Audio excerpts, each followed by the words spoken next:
Semangat pagi. Semangat pagi. Pagi. Semangat pagi.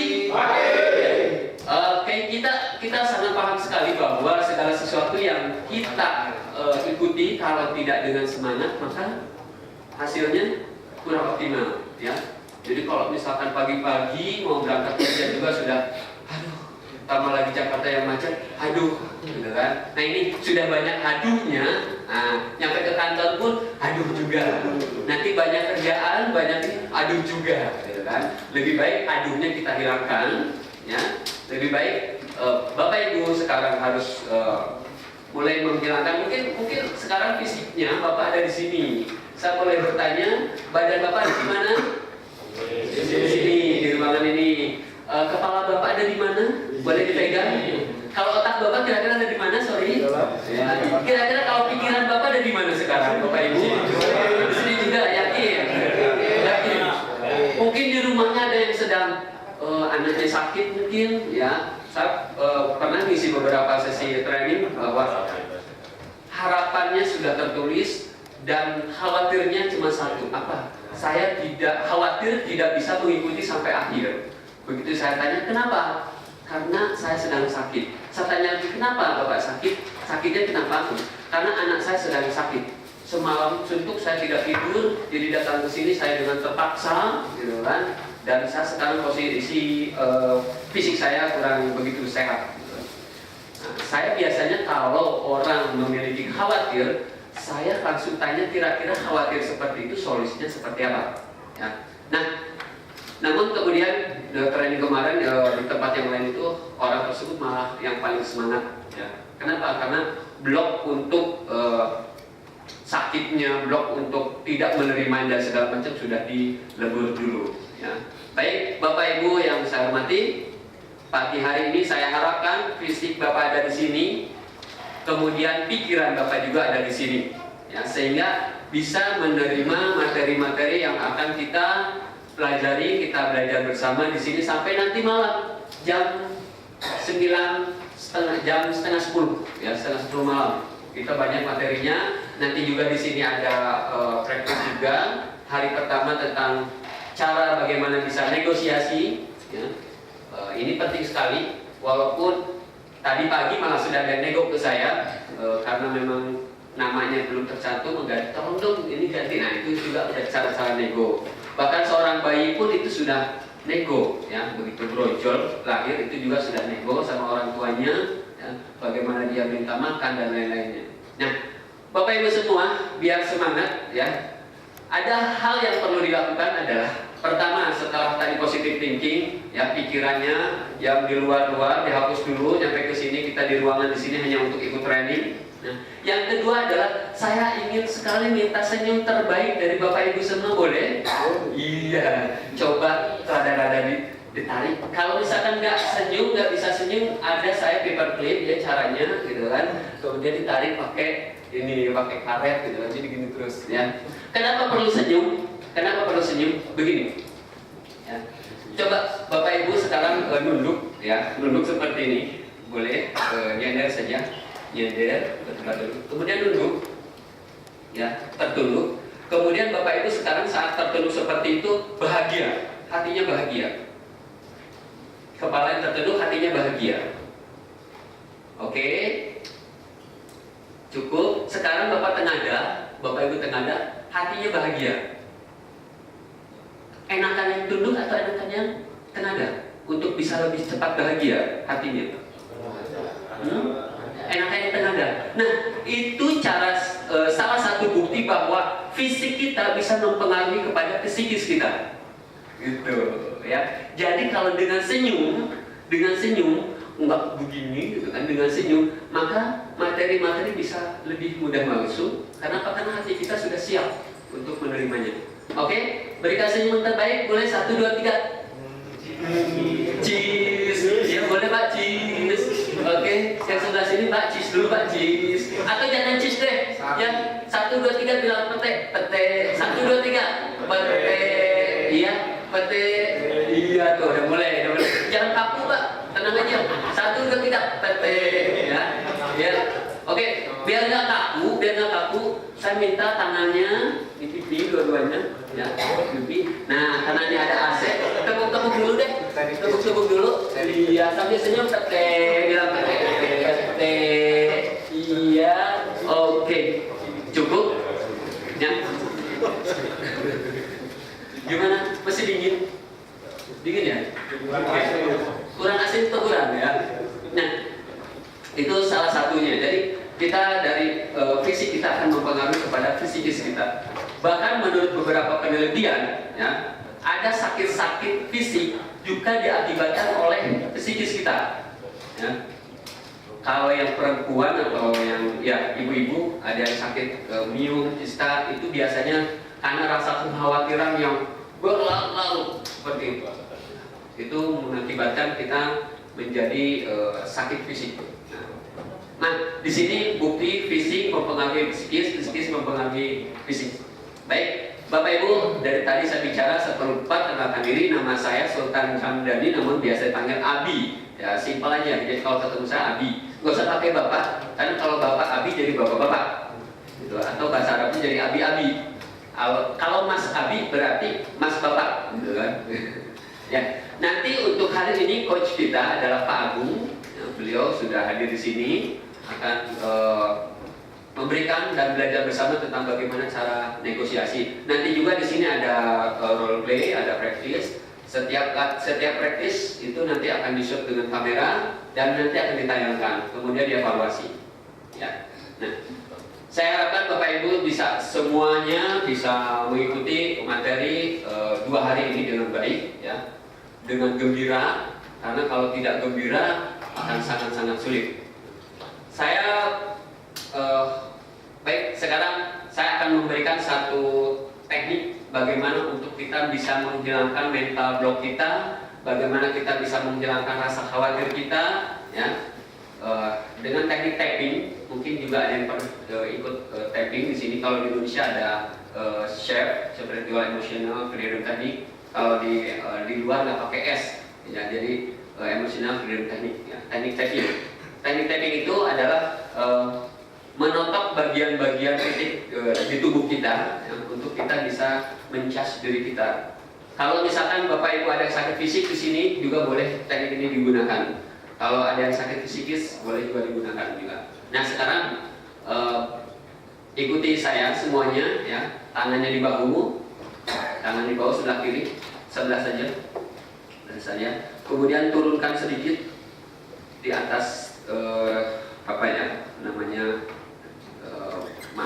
payudara ini.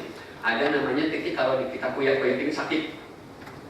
Coba kuyak-kuyak dulu, sakit nggak? Kalau belum sakit, cari titik yang lain yang sakit. Ya, itu namanya titik meridian. Ya, titik meridian di sini. Oke, dikuyak-kuyak dulu sampai terasa sakit. Nah, oke. Nah, itu belum mulai. Saya baru ngasih tahu titiknya saja. Nanti kuyak-kuyak, ya. Kemudian yang kedua adalah kalau kita begini dari hidung sampai atas ini. Nah, ini ada titik berikutnya di tapping. Nah, oke, tapping. Kemudian berikutnya adalah di ujung alis depan. Sini di tapping juga.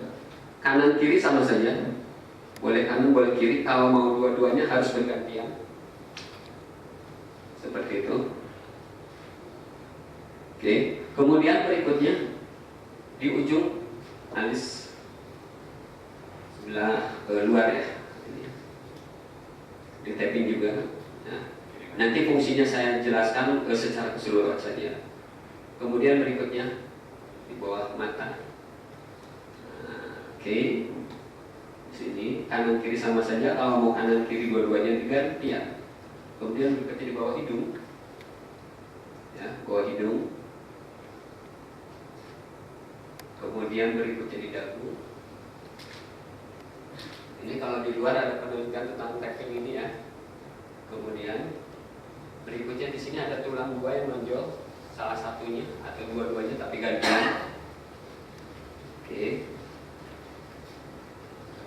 Berikutnya adalah di bawah ketiak. Oke.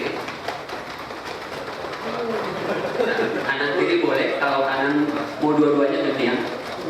Berikutnya, maaf, di bawah payudara, jadi di payudara di bawahnya. Nah, itu 9 titik ya. Berarti 1, 2, 3, 4, 5, 6, 7, harus 9 ya. 1, 2, 3, 4. Oh iya, bawa mata. Oke, saya lupa. 1, terima kasih. 1, 2, 3, 4, 5, 6, 7, 8, 9. Nah, caranya bagaimana? Ketika Bapak Ibu misalkan memiliki sakit fisik atau sakit psikis, nah sekarang ini aja deh dulu, mengkondisikan biar ada di sini semua. Ya. Kalau misalkan sakit fisik, nanti pada saat di titik meridian, bayangkan sakit fisiknya. Misalkan ada yang sakit pinggang atau misalkan sakit di perut. Bukan nama penyakitnya, tapi sakit fisiknya. Sakit fisiknya, misalkan perut bawah bagian luar, perut bawah bagian belakang, misalkan seperti itu. Dibayangkan seperti itu sambil di titik meridian. Sambil di titik meridian, bayangkan dipanggil penyakitnya.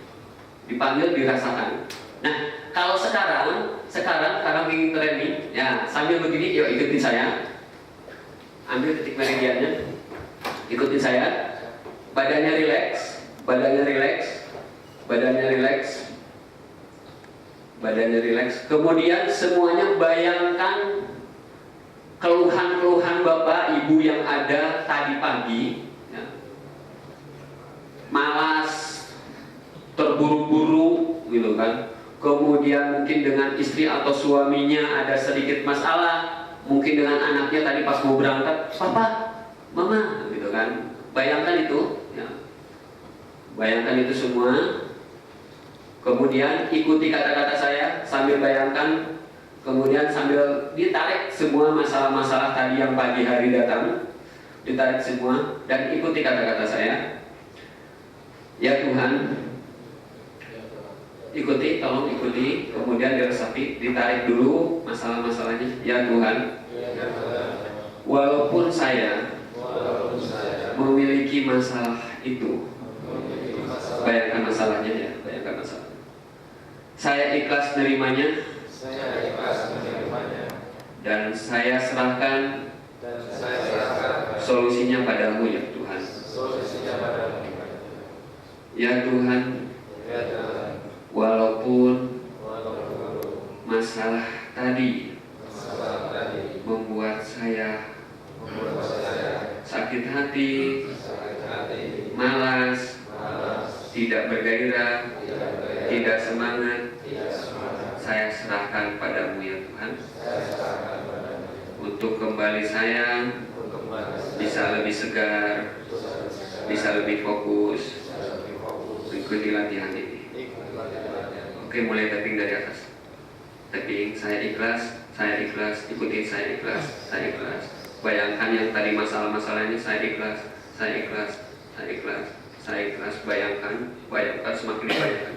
Pindah, saya ikhlas, saya ikhlas, saya ikhlas, saya ikhlas, saya ikhlas, saya ikhlas, saya ikhlas. Pindah, saya ikhlas, saya ikhlas, saya ikhlas, saya ikhlas, saya ikhlas, saya ikhlas. Pindah, saya ikhlas, saya ikhlas, saya ikhlas. Pindah bawah itu, saya ikhlas, saya ikhlas, saya ikhlas, saya ikhlas. Pindah, saya ikhlas. Bayangkan masalah-masalahnya, bayangkan masalah-masalahnya, saya ikhlas. Mungkin tadi kena macet, mungkin di jalanan tadi ada orang yang ada keras ke kita, nyerempet kendaraan kita. Pindah, saya ikhlas, saya ikhlas, saya ikhlas, saya ikhlas. Pindah, saya ikhlas. Pindah, mulai lagi dari atas, kemudian boleh dari kanan sekali kiri, saya ikhlas, saya ikhlas. Mungkin juga tadi bangun terburu-buru, ikhlaskan, saya ikhlas, saya ikhlas, saya ikhlas, Pindah.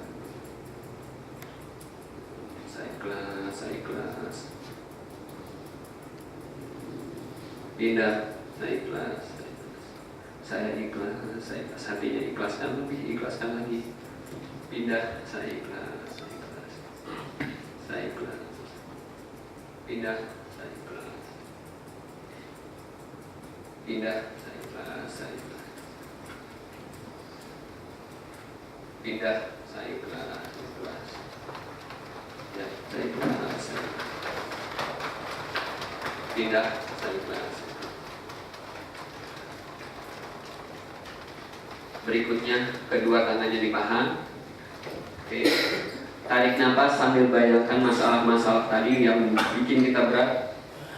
Tarik nafas, bayangkan masalah-masalah, kemudian keluarkan masalah itu lewat nafas Anda keluar.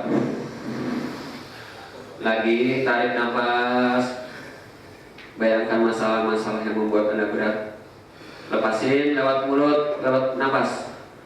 Sambil bilang alhamdulillah, Pak yang muslim, Pak yang non muslim, puji Tuhan. Bayangkan, tarik nafas, tarik masalah-masalahnya, hembuskan lewat nafas dan bilang alhamdulillah, puji syukur Tuhan. Sekali lagi, tarik nafas, bayangkan masalah-masalahnya, keluarkan lewat mulut juga alhamdulillah. Oke, mungkin lebih segar Bapak Ibu, dan saya yakin sekarang bisa lebih fresh lagi. Dan tepuk tangan buat Anda semua. Tepuk tangan lebih keras lagi. Tepuk tangan lebih keras lagi. Mulutnya senyum. Senyumnya mana senyumnya? Senyum terindahnya mana? Senyumnya mana senyumnya? Ya, ada yang kesulitan dengan senyum terus.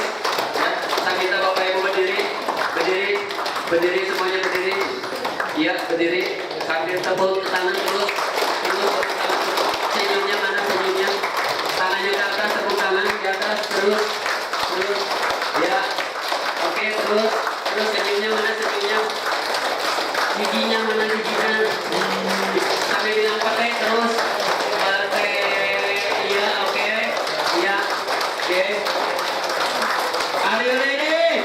Yes. Are you ready? Yes. Are you ready? Yes. Silakan duduk kembali dan tepuk tangan buat Anda semua. Lebih segar, lebih rileks, dan siap untuk mengikuti pelatihan ini. So, untuk hari ini kita berikan sambutan yang meriah buat coach kita, akan memberikan materi tentang bagaimana cara-cara kita untuk negosiasi. Materi sangat penting, ya. Untuk itu saya harapkan Bapak Ibu bisa mengikutinya dengan penuh semangat. Tepuk tangan yang meriah buat Coach Agung. Semangat pagi. Bener Mas, luar biasa efeknya Mas. Tadi saya dari situ lihat tadi setelah di tapping luar biasa. Itu metode yang bagus loh Bapak Ibu.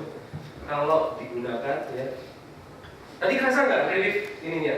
Feelingnya jadi fresh gitu ya. Masalah jadi hilang. Itu sekarang lagi ngetren metode itu. Coba praktekkan ketika Bapak Ibu punya sakit apa, punya masalah apa. Ikhlaskan, relief, ikhlaskan, relief. Kita bilang udah beda jauh metodenya dengan hipnoterapi. Oke, sebelum kita masuk ke materi, Bapak Ibu, perkenalkan diri saya dulu. Kalau nggak kenal, nggak sayang kata orang ya. Saya bisa baca nama Bapak Ibu di sini, tapi Bapak Ibu kan belum tahu nama saya, baru disebut tadi Agung. Nama lengkapnya siapa? Agung Windriatmoko. Dari namanya kelihatan saya orang Batak. Orang mana kira-kira? Jawa, Jawa banget ya Pak. Orang Jawa. Jadi Agung Windriatmoko, saya adalah trainer, saya juga coach, dan saya juga main terapis. Di luar sana orang menyebut hipnoterapis. Saya nggak mau, karena kalau hipnoterapis kayaknya menakutkan nggak Pak? Apalagi sudah sering nonton Uya-Uya ya. Aduh, bahaya banget. Tapi sebetulnya enggak. Hipnoterapi itu tidak seperti itu. Hipnosis itu tidak seperti itu sebetulnya. Hanya setelah kita nonton TV, pikiran kita tuh jadi terbawa, waduh, ngeri ya. Terus baca berita lagi. Ada orang yang hipno, kemudian dompetnya hilang, uangnya semua ditransfer. Kalau itu bukan hipnosis Pak, itu bodoh. Benar, kalau hipnosis itu nggak seperti itu. Nanti bagaimana kita akan coba ini. Saya udah pengalaman 10 tahun di perbankan, kemudian 4 tahun juga di training and development. Jadi saya baru 4 tahun untuk mendalami dunia training seperti ini. Tadinya waktu di bank, saya kebanyakan jadi sales. Sales Pak, saya ini salesnya bank. Mulai dari trainee, MDP waktu itu saya ikut di sebuah bank swasta. Kok seneng, bangga banget sih Mas bilang sales? Iya, saya bangga, saya bilang sales Pak. Karena dari pelajaran saya menjadi sales itu, saya bisa menjadi seperti ini sekarang. Kadang-kadang kan kita kalau punya anak kita, nanti kamu jangan jadi salesman. Dulu mungkin orang tua kita, kamu jangan jadi salesman. Wow. Orang tua saya dulu pun juga bilang begitu. Janganlah, susah, salesman itu susah. Sales sekarang saya cantik. Wah, sekarang cantik-cantik ya Pak. Makanya saya nggak laku ya jadi salesman. Kalah cantik saya ya. Biar saya cantik gimana ya Pak? Ya, saya jadi sales mulai dari training, itu di training ya, MDP namanya, Management Development Program, semacam MT. Setelah lulus, saya ditempatkan di cabang Tegal di bank itu. Namanya sales Pak. Yang dilakukan adalah setiap hari saya minta driver itu nganterin, Pak tolong diantar ke jalan itu. Di Tegal itu ada jalan Ahmad Yani ya. Mungkin ada yang dari Tegal atau dari Brebes, minta Tetangganya Tegal. oh, tetangganya. Dari mana Mas? Pemalang. Oh Pemalang. Jalan Ahmad Yani Tegal pasti tahu ya Mas ya? Tahu nggak lewat? Lewat ya. Jadi itu semua toko-toko dan kebanyakan adalah Chinese. Toko-toko Chinese. Saya minta Pak tolong di drop di sana. Saya turun di satu ujung jalan sini, jalan terus, habis nyebrang lagi, dideretin balik lagi. Nah, itulah yang dibilang orang tua kita susahnya menjadi sales. Tapi ternyata setiap toko saya mampir, saya belajar bagaimana ngomong dengan orang, bagaimana saya menjual, bagaimana saya bernegosiasi. Disitulah saya belajar justru Pak. Kalau enggak saya belajar dari situ, mungkin hari ini saya nggak akan ketemu Bapak Ibu di sini. Nah, itu saya jalanin terus sampai 7 tahun lebih. Dari mulai training, kemudian naik terus menjadi manajer, dan baru terakhir saya ke Jakarta 4 tahun terakhir ini baru saya menjadi trainer. Dari bank swasta tersebut saya ke bank swasta lainnya, kemudian saya ke BRI juga pernah sekitar 2 tahun. Nah, waktu di BRI saya direkrut yang terakhir, perusahaan saya terakhir, bank yang terakhir, menjadi trainer tapi untuk jualan, sales trainer. Tiap hari saya ngajar. Awalnya Pak, sebelum ngajar, sebelum jadi trainer itu, saya mungkin kalau disuruh duduk berdiri di sini di depan Bapak Ibu sekalian, mungkin saya akan gemeter, keringat dingin gitu ya. Tapi bisa berubah karena apa? Belajar dan menjalani. Intinya biar bisa kita adalah harus praktek menjalani. Gak bisa saya tadinya ngajar. Dididik benar-benar dengan bos saya waktu itu. Kamu bisa. Kamu punya potensi, kamu pasti bisa. Setiap di depan kelas, lempar pakai penghapus, lempar pakai ini, salah sedikit lempar. Tapi itu jadi saya belajar. Jadilah saya sekarang trainer, dan saya bergabung dengan Mas Abi di Fokus juga akhirnya. Saya juga lebih memilih itu karena dunia mengajar, dunia training, berbagi dengan orang-orang membuat saya ternyata lebih berkembang. Saya lebih termotivasi. Nah, itu sejarahnya saya kenapa menjadi trainer. Kemudian saya melengkapi diri saya sebagai trainer dengan Master Practitioner of NLP. Ini langsung dari Orlando, Amerika. Itu adalah belajar bagaimana kita mengelola dunia internal, Bapak Ibu. Dalam negosiasi penting sekali kita mengetahui dunia internal orang lain. Apa sih dunia internal? Maksudnya begini. Kalau saya melihat Bapak siapa? Pak Muhammad Anas. Kira-kira Rio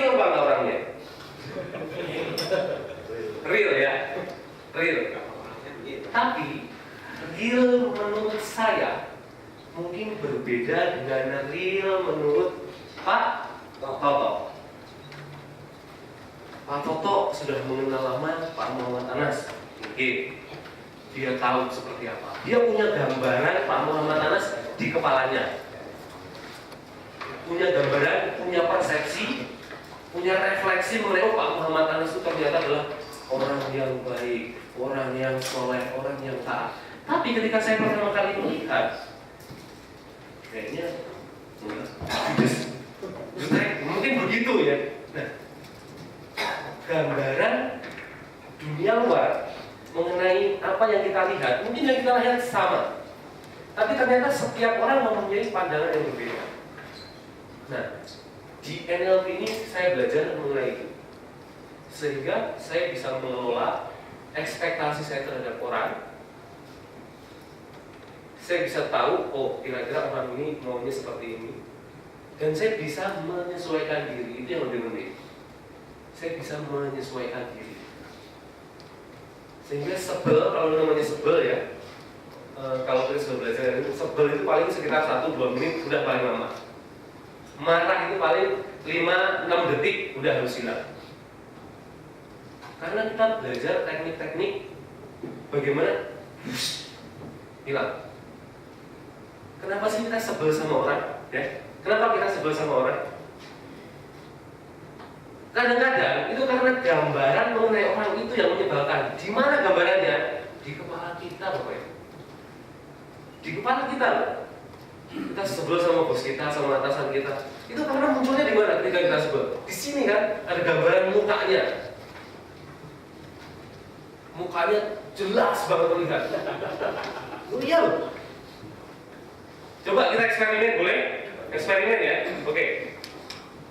Bapak Ibu boleh memejamkan mata dulu, memejamkan mata, relax dulu, relax dan memejamkan mata, relax dan memejamkan mata. Oke, relax dan memejamkan mata. Sekarang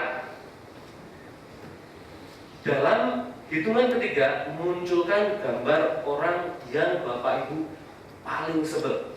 1, 2, 3. Sudah muncul? Sudah muncul? Sudah muncul? Sudah muncul? Oke, silakan buka mata kembali. Pak, ada orang yang disebel? Enggak? Enggak ada. Siapa yang punya orang yang disebel? Pasti nggak muncul dia. Kalau ada orang disebel beneran, munculnya deket banget Pak.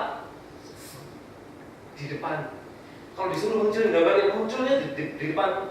Mungkin ukurannya gede banget, atau mungkin 3 dimensi justru lagi melotot gini. Nah itu yang membuat kita sebel. Dan ternyata ini bisa dijauhkan, bisa dibuat hitam putih, dan bisa dihilangkan sekaligus. Di NLP kita belajar begitu. Nah karena itu kita tahu, oh orang ini sepertinya begini, orang ini seperti ini. Jadi kita bisa mengelola diri kita untuk menyesuaikan. Dalam negotiation skill ini sangat penting. Oke, selanjutnya saya juga certified life coach. Ya. Jadi kenapa nama saya, kenapa di depan coach? Saya lebih suka dipanggil coach Pak daripada dipanggil gelar saya. Makanya kemarin Mas Adi, nama panjangnya siapa Pak? Ini aja lah, nama pasaran aja lah, Coach Agung. Kalau panjang-panjang orang juga nggak bakal ini kan, nggak bakal ingat kan nama panjangnya. Dan selanjutnya saya juga certified communication expert dari NLP Indonesia juga, dan certified hipnoterapis Bapak Ibu. Tuh, udah pada kayaknya udah ada yang tertarik untuk hipnoterapi. Padahal tadi Mas Abi sudah menghipno Bapak Ibu loh. Terasa nggak kira-kira? Hah? Terasa nggak? Terasa? Terasa disuruh-suruh. Tapi Bapak sadar nggak Pak? Sadar. Tapi ngikut. Itulah hipnotis. Bukan kayak uya-uya. Merem. Kamu ngapain? Ya saya deketin aja cewek. Terus? Ya dia lupain saya cewek saya selingkuh aja. Enak banget ngomongnya. Habis itu udah bertanya, ingat apa yang lupa? Enak banget lupa. Bukan. Hipnosis itu seperti tadi, itu hipnosis. Bapak Ibu ngikutin orang yang dari sini itu hipnosis. Tapi apakah ketika mengikuti Bapak Ibu lupa segalanya. Kenapa? Ya, Bapak Ibu bisa kasih nama sendiri lah. Apa itu? Jadi hiburan Pak, entertainment. Nah kalau itu tadi hipnosis, simple hipnosis. Yang ikut siapa tadi? Subconscious kita. Karena pada dasarnya alam bawah sadar kita itu adalah orang yang sangat lugu sekali, penurut sekali. Lugu, penurut, positive thinking itu alam bawah sadar kita. Mungkin kalau bisa dibilang alam bawah sadar kita itu semacam spirit ya, yang membuat kita rajin beribadah, rajin sholat, rajin puasa. Itu adalah alam bawah sadar kita yang ketika mendapatkan pencerahan agama segala macam, gampang sekali menerimanya. Tapi apa yang menghambat? Yang menghambat kita jadi tidak bisa bersemangat ketika beribadah segala macam. Logika kita, Pak. Kalau aku bangun subuh misalnya, bagi yang muslim, males capek, masih ngantuk. Itu justru logika kita ya. Tapi alam bawah sadar kita sendiri itu orang yang sangat lugu, sangat baik. Even seorang penjahat, ya, perampok atau apa, ketika ditanya, pasti dia punya hati nurani. Kalau disuruh nyakitin anaknya juga apa? Kenapa hati nurani? Nah, alam bawah sadar kita itu hati nurani. Kalau orang bilang hati nurani yang paling dalam. Bukan, saya bukan Hanura. Ini bukan perusahaan partai. Apa buktinya kalau alam bawah sadar kita itu sangat polos, sangat lugu, sangat baik? Justru yang buat baik itu enggak baik, ternyata otak kita sendiri ya, pemikiran kita sendiri ya, berbahaya. Makanya kita perlu belajar bagaimana membersihkan diri kita, pikiran kita dari hal-hal yang negatif. Apa contohnya? Yang membuktikan bahwa alam bawah sadar kita itu sangat lugu, polos, dan saking polosnya udah ditipu. Contohnya ini, Bapak Ibu tahu jeruk nipis? Tahu ya jeruk nipis ya? Nah, jeruk nipis yang bulat itu, warna hijau itu yang agak gimana gitu. Kalau diiris, lalu diperes, netes ya Pak, Bapak Ibu. Rasanya bagaimana? Kecut. Tadi saya lihat tadi. Siapa yang menggerakkan? Alam bawah sadar. Apakah kita melihat jeruknya? Kita melihat jeruknya diiris? Enggak. Tapi alam bawah sadar kita menggerakkan berdasarkan apa? Experience. Nah, itu nanti buat negosiasi juga sangat berguna. Bagaimana caranya kita menggerakkan alam bawah sadar orang yang kita ajak bernegosiasi, orang yang kita ajak berkomunikasi. Penting sekali kita pahami. Jadi mungkin Bapak Ibu nanti hari ini akan mendapatkan sesi latihan yang berbeda dari sebelumnya. Mungkin ada yang sudah sering ikut latihan di luar kantor, mungkin juga ada yang belajar sendiri di tempat lain.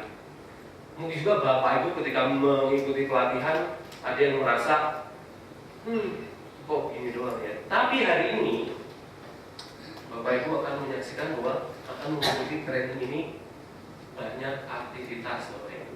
Jadi saya nggak mau Bapak Ibu hanya duduk saja di situ di mejanya masing-masing memperhatikan saya, karena tidak akan ada belajar. Tidak akan ada belajar hanya dengan melihat. Belajar akan terjadi ketika apa? Praktek. Karena itu kita akan banyak bergerak. Belajar negosiasi kok cuma dicatat. Habis itu diingat-ingat. Loh kapan bisanya? Nggak bisa. Harus praktek. Karena itu untuk membiasakan diri keluar dari comfort zone kita, dari meja masing-masing. Silakan berdiri dulu, berdiri. Kita akan lebih semangat lagi biar banyak bergerak. Berdiri. Nanti kalau perlu harus berseberangan ke sana kemari, ya. Are you ready? Oke. Cari teman sebanyak-banyaknya dan berikan salaman terbaik Anda kepada orang tersebut dengan mengatakan, ya Pak, salaman Pak. Anda hebat. Yang semangat, Anda hebat. Mulai dari sekarang, silakan. Anda hebat.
Masih ada yang terengker pada posisinya masing-masing.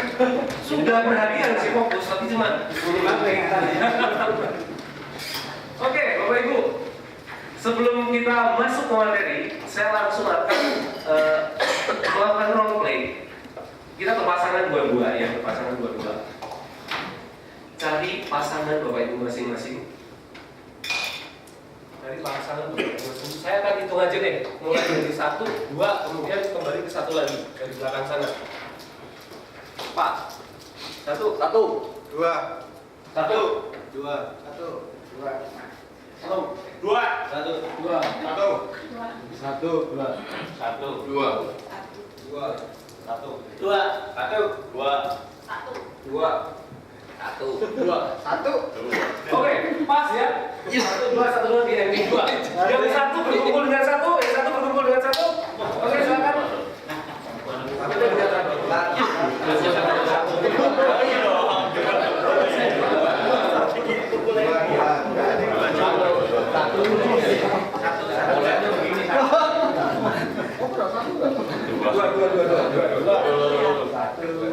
Satu mana satu? Satu mana satu?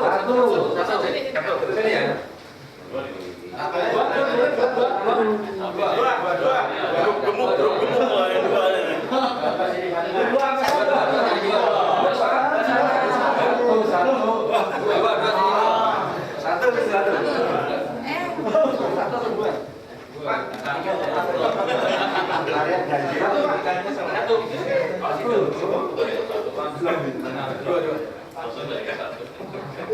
Bapak Ibu, kita akan melakukan role play.